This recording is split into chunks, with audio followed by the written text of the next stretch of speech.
Hola, ¿qué tal? ¿Cómo están? Mi nombre es Solange Rodríguez y recibo un saludo desde Guayaquil y tengo el enorme gusto de conversar con ustedes muy brevemente sobre este extraordinario libro de ensayos de Ángela Arboleda que se llama Esta mujer es la muerte, publicado por Huartes Ediciones este año 2022. Y porque mi intervención va a ser muy breve, dado que la tecnología no me permite extenderme demasiado en este video, quisiera rescatar algunos puntos que me parecen importantes para el trabajo de Ángela Arboleda. El primero de todos es que hay una mezcla muy interesante entre la idea de la oralidad, la idea del miedo y la idea de lo femenino, ¿sí? Que en principio podrían parecer, digamos, temas disímiles, pero Ángela Arboleda lo maneja muy bien. Les pido disculpas porque está pasando un avión ahora, pero son problemas de las grabaciones y vamos a asumirlo como algo eventual. Entonces, les comentaba esto, ¿no? La idea de la confluencia de tres puntos entre razones que aparentemente no podrían necesariamente estar juntas, ¿no?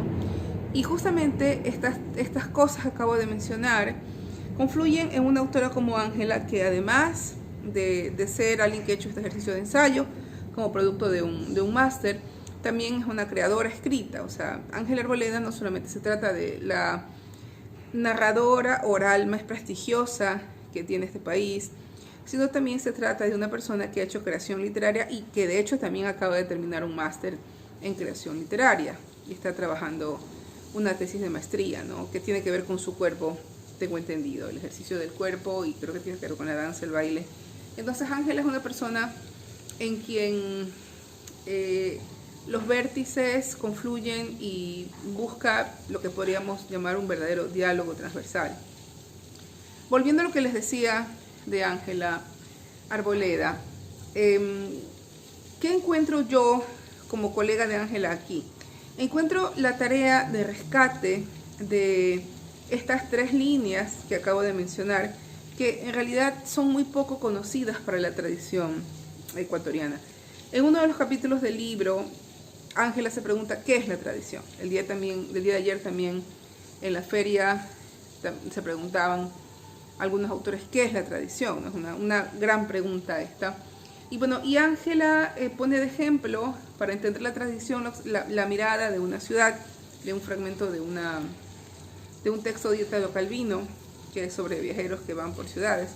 Y lo que Ángela rescata es pensar la tradición no como algo estático, sino como algo dinámico, en permanente diálogo con el presente, ¿sí? Porque a veces se piensa que la tradición es una cosa inamovible, y el asunto es que los escritores, los creadores, estamos llamados a renovar esa tradición, porque de lo contrario, pues la tradición sería esta cosa a la que no podríamos acceder jamás, ¿no? Jamás estaremos a la altura de la tradición.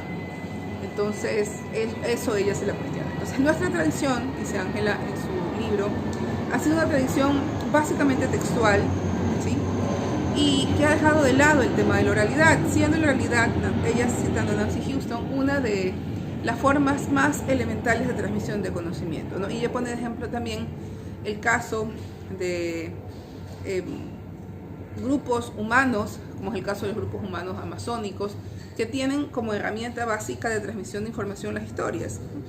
Y entonces la línea que trabaja Ángela en este ensayo propone entonces entender cómo algunas historias que tienen como personajes femeninos, utilizando como hilo conductor, representan su condición de mujeres a partir de ciertas características de los cuentos de miedo. También podríamos hablar largamente acerca de qué significa el miedo y qué función tiene en la sociedad.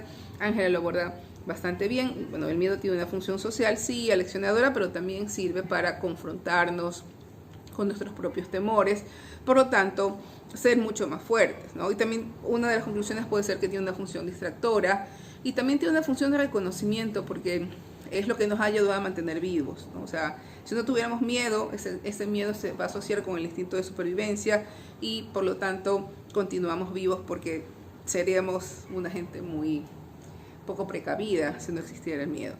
En los cuentos de miedo que Ángela Arboleda revisa, que vienen de diferentes tradiciones ecuatorianas, algunos en la costa, otros de la sierra, otros de la Amazonía, ¿no?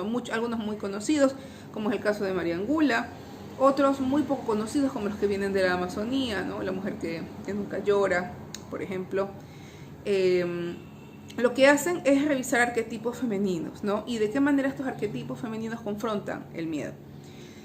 De todo lo que Ángela revisa, hay una cosa muy interesante con la que me voy a quedar para no extenderme demasiado en esta intervención, porque esa no era la intención, sino más bien hacer un abreboca de este libro realmente incitador, interesantísimo, que trabaja con estas tendencias contemporáneas de, digamos, mujeres y terror, insólito, y Ángela explica bien por qué se da ese fenómeno, ¿no?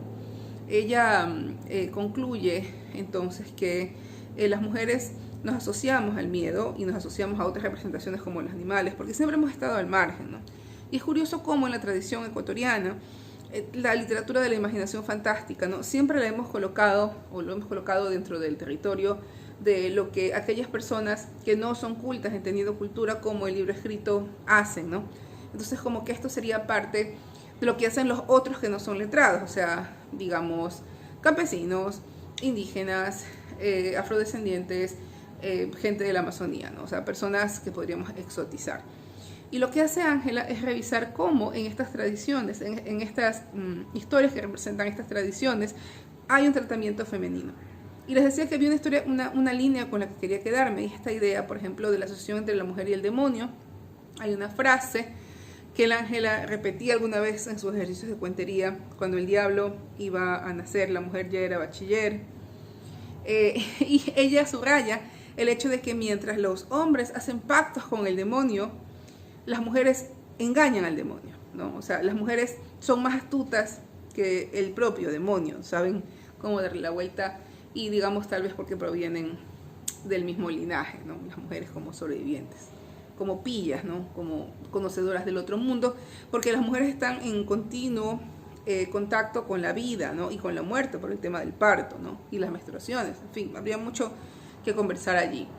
Entonces, vuelvo a insistir sobre este libro, de ensayo de Huartes Ediciones, escrito por esta creadora múltiple, que es nuestra querida Ángela Arboleda, que por razones desafortunadas, también relacionadas con el miedo, no nos puede acompañar en esta sesión, pero como su colega, como alguien que la conoce, porque ha leído su trabajo, porque ha escuchado sus historias, porque también la ha tenido como alumna, y yo también he sido su alumna en cuanto al tema de cuentería oral, puedo decir que este texto es un aporte muy interesante para comprender realmente quiénes somos como cultura y por qué estamos tan fascinados frente al tema del terror. Tal vez porque el terror, como explicaba antes, sí es una forma de sobrevivencia, pero también el terror es la sombra de nosotros mismos, ¿no? Es una representación de las cosas que más nos asustan, ¿no? Y es una línea de esas posibles cosas, ¿no? El miedo a perder a los hijos, por ejemplo, la muerte, el miedo a envejecer, el miedo a quedar pobres, que han sido desde siempre a ser devorados, por ejemplo, constantes, no importa en qué momento histórico nos encontremos, porque ya se ha escrito a fuego dentro de nosotros mismos toda esta tradición, todo este pasado que venimos heredando, ¿no? Entonces los temores tal vez se hayan movilizado un poco, como dice Ángela, tal vez en esta época del GPS, en esta época de la dark web, en esta época donde aparentemente todo lo desconocido ha sido develado, ya no haya nada que temer, pero en el fondo, y esto lo menciona Roas, los miedos siempre nos van a dar alcance porque son del tamaño de nuestra imaginación. Los invito a revisar este libro. Muchísimas gracias y un abrazo.